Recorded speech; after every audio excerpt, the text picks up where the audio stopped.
आज हम लोग उपसंयोजक यौगिकों या संकुल यौगिकों का नामकरण IUPAC पद्धति के द्वारा कैसे किया जाता है उसके बारे में अध्ययन करेंगे। तो देखिए, पहले कुछ हम संकुल यौगिकों का सूत्र लिख लिए हैं, ठीक है। अब इसका नामकरण करने का तरीका क्या है, तो इसके पहले आपको हम कल के होमवर्क में दिए थे कि कुछ लिगेंड्स दिए गए थे और उनका IUPAC नाम आपको कहते याद करेंगे तो ये चीज आपको समझ में आएगा। तो पहले हम लोग जानते हैं कि लिगेंड्स के बारे में पढ़ चुके हैं कि जो उपसंयोजक यौगिक होते हैं तो बड़े कोष्ठक में क्या होता है, केंद्रीय धातु परमाणु अथवा आयन होता है और उससे जुड़े हुए जो अणु या आयन होते हैं उन्हें हम लिगेंड्स कहते हैं। तो सबसे पहले जैसे जो उपसंयोजक यौगिक है इसको बताया जाता है कि ये 3 प्रकार का हो सकता है। कुछ ऐसे उपसंयोजक यौगिक हो सकते हैं जिनमें संकुल आयन जो है धनावेशित हो सकता है, कुछ ऐसे हो सकते हैं जिनमें संकुल आयन वो ऋणावेशित हो सकता है, और कुछ ऐसे हो सकते हैं कि जिस पर कोई आवेश नहीं होगा, मतलब उदासीन उपसंयोजक यौगिक होंगे, मतलब उस पर जो संकुल होगा उस पर किसी प्रकार का आवेश नहीं होगा। तो आप देखिए, ये देखिए बड़े कोष्ठक के अंदर देखिए एक चीज लिखा हुआ है। तो बड़े कोष्ठक के अंदर ये आपका लिखा हुआ है, तो इस पर मान के चलिए कि इस पर कोई आवेश यहाँ पर नहीं होगा, ठीक है। मतलब ये उदासीन आपका उपसंयोजक यौगिक है। ये आपका देखिए, ये भी आपका जो बड़े कोष्ठक के अंदर जो लिखा हुआ है जिस पर किसी प्रकार का आवेश नहीं है, तो हम कहेंगे कि ये उदासीन है, आपका उदासीन उपसंयोजक यौगिक है। यहाँ पर आप देखें कि बड़े कोष्ठक के पहले ये आपका पोटेशियम मतलब क्या है, पहला और दूसरा जो है अगर इसको हम जल में घोलेंगे तो किसी प्रकार का आयन प्राप्त नहीं होगा। लेकिन देखिए तीसरे वाले को जो लिखा हुआ है, अगर इसको हम जल में घोलेंगे तो 2 प्रकार के आयन प्राप्त होंगे। एक तो आपका पोटेशियम आयन प्राप्त होगा और एक आपका जो है जो आपका जो संकुल यहाँ पर जो उपसंयोजक परिषद है, तो इस पर जो है आवेश मतलब जो संकुल है आपका उस पर जो है ये ऋण आवेश यहाँ पर प्राप्त होगा। मतलब जो बड़े कोष्ठक के पहले अगर कोई चीज लिखा हुआ है तो ये आपका धनावेशित है, तो ये आपका संकुल आयन उस समय क्या हो जाएगा, ऋणावेशित हो जाएगा। ध्यान रखिए, ये संकुल आयन कब ऋणावेशित होगा, कब धनावेशित होगा, इसको थोड़ा सा ध्यान से समझेंगे तो आपको नामकरण करने में सुविधा होगी। देखिए, इस पहले वाले में बड़े कोष्ठक के न तो पहले कोई चीज लिखा है न तो बाद में कोई चीज लिखा है, मतलब इस पर किसी प्रकार का आवेश नहीं है, मतलब ये उदासीन है। इस पर भी वही चीज है दूसरे वाले में भी, लेकिन तीसरे वाले में अगर बड़े कोष्ठक के पहले कोई चीज है तो मतलब वो धनावेशित है, तो उसमें संकुल आयन क्या हो जाएगा, ऋणावेशित हो जाएगा, है कि नहीं। उसी प्रकार से देखिए पहले जो लिखा है धनावेशित है, सोडियम धनावेशित होता है, तो संकुल आयन क्या हो जाएगा, ऋणावेशित हो जाएगा। यहाँ पर आप देखिएगा, यहाँ पर सीधे केवल एक 5वें में देखेंगे, एक सीधे देखिए यहाँ पर धन आवेश यहाँ पर लिखा हुआ है। सॉरी, ये जो कॉपर है वो अंदर होना चाहिए, कॉपर बाहर लिख दिया गया है, यहाँ पर कॉपर को अंदर लिखना है। ये आपका कॉपर है, इसको बड़े कोष्ठक। अब देखिए यहाँ पर संकुल आयन पर सीधे धनावेश लिखा हुआ है, मतलब ये धनावेशित है। ये देखिएगा, ये संकुल आयन पहले है, ये जो आपका उपसंयोजक परिषद है, उसके बाद देखिए Cl लिखा हुआ है, Cl2 लिखा हुआ है। तो मतलब क्या है, ये जो संकुल आयन है वो धनावेशित होगा, ये जो Cl है आपका ऋणावेशित होगा। बात समझ आ गई। देखिए यहाँ पर क्या था, बड़े कोष्ठक के पहले जो लिखा था वो धनावेशित था, तो संकुल आयन क्या हो गया, ऋणावेशित हो गया। ये पहले आपका जो है उपसंयोजक परिषद है, उसके बाद Cl लिखा है, मतलब कि जो संकुल आयन होगा वो धनावेशित होगा और ये जो बाद वाला Cl है आपका ऋणावेशित होगा, ठीक है। और इसको तो ऋणावेश है। तो सबसे पहले हमको ये ध्यान रखना है कि नामकरण करते समय अगर मान लीजिए कोई संकुल आयन धनावेशित है या ऋणावेशित है, मतलब जो किसी भी उपसंयोजक यौगिक में अगर धनावेश और ऋणावेश दोनों है, तो पहले हम धनावेश भाग का जो है पहले नामकरण करते हैं और ऋणावेश वाले भाग को जो है हम बाद में लिखते हैं। और अगर उदासीन है तो जैसे अभी नियम बताया गया है उसको हम लोग लिखेंगे। तो देखिए, अगर मान लीजिए उदासीन आपका उपसंयोजक यौगिक है तो इसमें 2 चीजें केवल होंगी। एक आपका क्या होगा, केंद्रीय धातु परमाणु का आयन होगा और आपका लिगेंड्स होगा। तो सबसे पहले हम लिगेंड्स का नाम लिखते हैं और उसके बाद जो है धातु लिखते हैं, धातु का नाम लिखते हैं। और सबसे बड़ी प्रमुख बात यहाँ पर है कि पहले हमको यह निकालना पड़ेगा कि जो यहाँ पर जो निकिल आपका है या केंद्रीय धातु है उसकी ऑक्सीकरण संख्या कितनी है। ठीक है, तो ऑक्सीकरण संख्या निकालना बहुत ही जरूरी है। जब तक ऑक्सीकरण संख्या नहीं निकालेंगे तब तक हम उसका नामकरण नहीं कर सकते।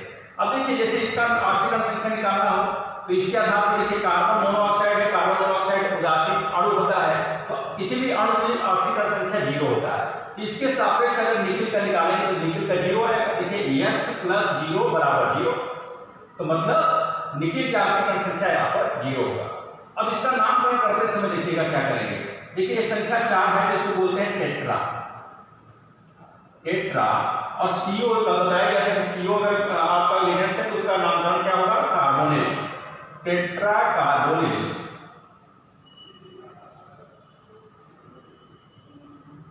टेट्रा कार्बोनिल और उसके बाद आप निकिल लिखेंगे, धातु का नाम लिखेंगे। और ये ध्यान रखना है कि इनके बीच में कोई गैप नहीं होगा, मतलब एक और बड़े कोष्ठक के अंदर जो भी चीज आप लिख रहे हैं, जो भी चीज है उसको एक पंक्ति में मतलब एक लाइन में उसके बीच में कोई आपको गैप नहीं करना है। तो हो गया टेट्रा कार्बोनिल निकिल, और उसके बाद निकिल की ऑक्सीकरण संख्या जो भी होगी उसको हम कोष्ठक में देते हैं, तो यहाँ पर क्या हो जाएगा 0। इसका नामकरण हो जाएगा टेट्रा कार्बोनिल निकिल 0। अब यहाँ हम देखेंगे ये भी आपका उदासीन उपसंयोजक यौगिक है, तो पहले हम लिगेंड्स का नाम लिखेंगे। अब देखिए इसमें 2 लिगेंड्स आ गए, एक आपका NH3 है, दूसरा आपका Cl। तो अभी तक इसके पहले लिगेंड्स बताया गया था कि NH3 को एमीन बोलते हैं और Cl को क्लोराइडो बोलते हैं। तो अगर 2 या 2 से अधिक लिगेंड्स अगर हैं ना उपसंयोजन परिसर में, तो सबसे अल्फाबेट के क्रम में जो है उसका नामकरण किया जाता है। तो अल्फाबेट में पहले एमीन आएगा तब क्लोराइडो आएगा। तो हम क्या लिखेंगे, एमीन कितना है 3, यहाँ लिखेंगे ट्राई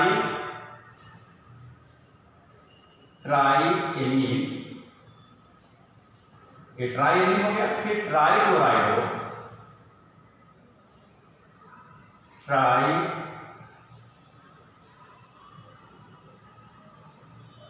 क्लोराइडो एक साथ रहेगा पूरा, ट्राई क्लोराइडो। ठीक है, उसके बाद कोबाल्ट, एक ही भी लिखेंगे कोबाल्ट।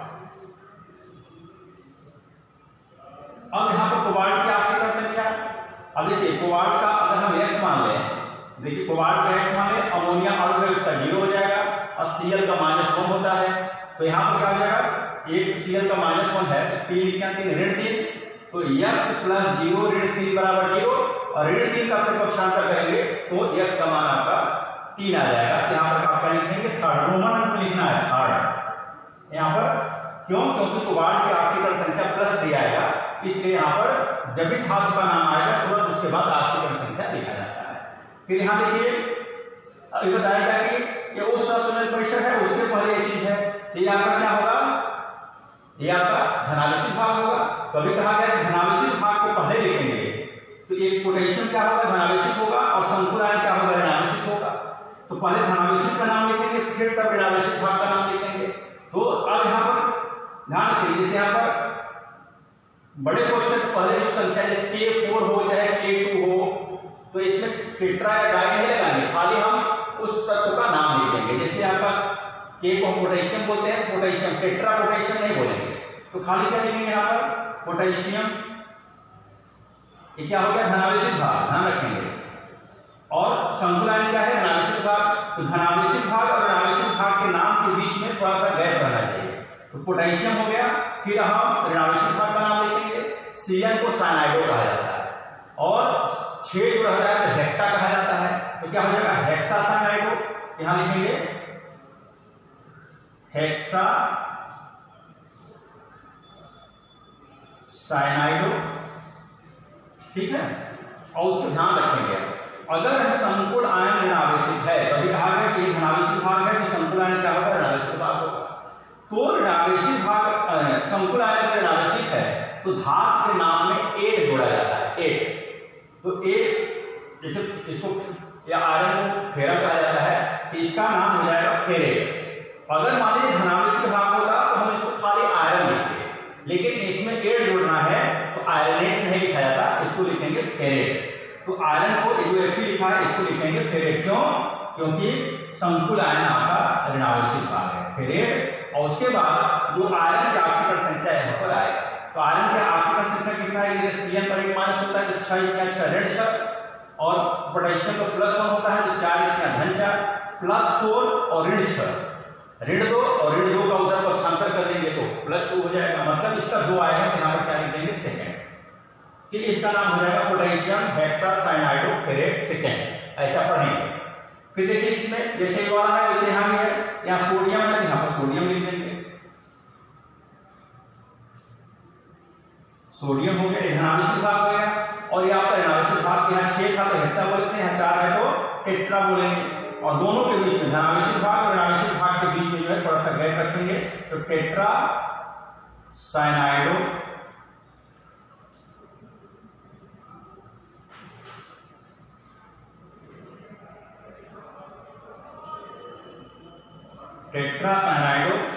और फिर देखिए निकिल में निकले, निकिल नाम होता है, इसका नाम हो जाएगा निकले। निकलेट कर सकते हैं, निकलेट। और फिर इसकी ऑक्सीजन संख्या निकाल कर देखिए, सोडियम +1 होता है 2 तो धन 2 और Cn पर 1 माइनस होता है तो 4 या 4 ऋण 4 और धन 2 करेंगे तो ऋण 2 और ऋण 2 का पक्षांतर करेंगे धन 2। इसका भी यहाँ पर 2 आएगा तो इसलिए यहाँ लिखेंगे सेकेंड। यहाँ पर ऑक्सीजन संख्या पहले हम निकाल करके तब नामकरण लिखना शुरू करेंगे। अब देखिए ये आपका संकुल आयन क्या है, धनावेशित भाग है तो धनावेशित भाग है तो सीधे सीधे देखिए इसका नामकरण कैसे करेंगे। पहले लिगेंड्स का नाम लिखेंगे टेट्रा, 4 है तो टेट्रा, टेट्रा एमीन, अमोनिया को एमीन कहा जाता है, टेट्रा एमीन। और अगर संकुल आयन धनावेशित है तो इसमें 8 नहीं जोड़ा जाएगा, सीधे सीधे धातु का नाम लिखा जाएगा। तो क्या है, कापर है तो टेट्रा एमीन कापर। और इसकी ऑक्सीजन संख्या कितनी है देखिए, अमोनिया का 0 होता है तो X + 0 बराबर जितना आवेश होता है बराबर करके लिया जाता है +2 तो X बराबर +2 है, मतलब ऑक्सीजन संख्या कितनी है 2 है। तो टेट्रा एमीन कापर सेकेंड। और कोई आयन है देखिए, इसके पहले कोई आयन, इस पर कोई आवेश दिखाई नहीं दे रहा था, अगर ये आयन है तो लास्ट में हम आयन भी लिखेंगे, चाहे धनावेशित हो चाहे वो ऋणावेशित हो, लास्ट में आयन लिखा जाएगा। इसको देखा जाए, ये भी आपका धनावेशित भाग है और ये आपका ऋणावेशित भाग है। इसमें देखिए लिगेंड्स आपके जो है 1 2 3 लिगेंड्स हैं। EN को बताया गया था, इसको एथेन 1,2 डाइएमीन बोलते हैं, H2O को एक्वा बोलते हैं, Br को ब्रोमाइडो बोलते हैं। अल्फाबेट में पहले एक्वा आएगा फिर ब्रोमाइडो आएगा, तब ये आपका एथेन 1,2 डाइएमीन आएगा। देखिए क्या लिखेंगे, एक्वा, एक्वा, फिर क्या आ जाएगा ब्रोमाइडो। एक साथ लिखना है, पोस्टर के अंदर जो भी चीज है उसको एक लाइन में आपको लिखना है, गैप नहीं छोड़ना है। ब्रोमाइडो। और देखिएगा जैसे ये लिगेंड्स था EN, तो इसको बोलते हैं एथेन 1,2 डाइएमीन। इसमें डाई आ गया है, इसलिए इस 2 जो ट्वाइस लिखा है, इस 2 के लिए डाई का प्रयोग नहीं करेंगे। तो अगर किसी लिगेंड्स में डाई ट्राई ये सब चीज आ चुका है नाम, तो अगर यहाँ पर कोष्टक बंद करने के बाद 2 है तो डाई में लेकर के यहाँ पर 20 लिखते हैं। अगर 3 आएगा तो उसको ट्रिस कहेंगे, अगर 4 यहाँ पर आ जाएगा तो टेट्राक्रिस कहेंगे, 5 आएगा तो पेंटाक्रिस कहेंगे। तो इस प्रकार से इसको क्या कहेंगे 20। और उसके बाद इसका जो नाम है इसको कोष्टक में कर देंगे, क्या है नाम, EN को क्या बोलते हैं, एथेन 1,2 डाइएमीन, डाइएमीन कोष्टक बंद कर दीजिएगा। देखिए हो गया एक्वा ब्रोमाइडो 20 1,2 एथेन 1,2 डाइएमीन और उसके बाद कोबाल्ट, उसके बाद क्या लिख देंगे कोबाल्ट। और इसकी ऑक्सीकरण संख्या कितनी है बंदेज में, देखिए ये आपका उदासीन अणु है 0, ये भी जल आपका उदासीन अणु है 0, ये 0 0 हो गया। Br पर 1 माइनस होता है, Cl पर 1 माइनस होता है तो 2 है तो 2 क्या, तो ऋण 2 ऋण 1 ऋण 3 और ऋण 3 का पक्षांतर करेंगे धन 3, मतलब 3 आएगा। तो कोबाल्ट हार्ड कर देंगे। और उसके बाद देखिए जो Cl2 आया है तो बताया था ना कि कोष्टक के पहले या बाद में होगा, जो अगर संख्या है तो डाई या ट्राई नहीं लिखा जाता, सीधे सीधे क्लोराइड, Cl को क्लोराइड बोलते हैं। सामान्य नाम इसका क्या है, क्लोराइड।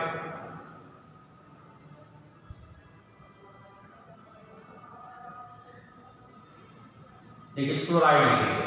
अब ये ध्यान रखेंगे, अगर ये Cl लिगेंड्स ग्रुप में है, मतलब अगर बड़े कोष्ठक के अंदर है तो इसको क्लोराइडो कहा जाता है, और अगर वो बड़े कोष्ठक के बाद है तो उसका सामान्य नाम लिखा जाता है, उसको क्लोराइड लिखते हैं।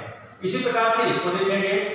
देखिए ये आपने आवेशित है और 4 है, यहाँ क्या लिखेंगे, टेट्रा हाइड्रॉक्सो, OH को हाइड्रॉक्सो कहा जाता है, हाइड्रॉक्सो, ठीक है। और ऋणावेशित है, ऋणायन है, तो जिंक में जिंकेट इसका नाम हो जाएगा, 8 जोड़ देंगे तो हो जाएगा जिंकेट, जिंकेट ना। और ऑक्सीकरण संख्या देख लेंगे यहाँ पर, तो देखिए OH पर 1 माइनस होता है, तो 4 × 4 ऋण 4, और ये बराबर करके ऋण 2 लिखेंगे, और ऋण 4 का पक्षांतर करके धन 4 आ जाएगा, तो ऋण 2 धन 4 धन 2 हो जाएगा, मतलब 2 ऑक्सीकरण संख्या है।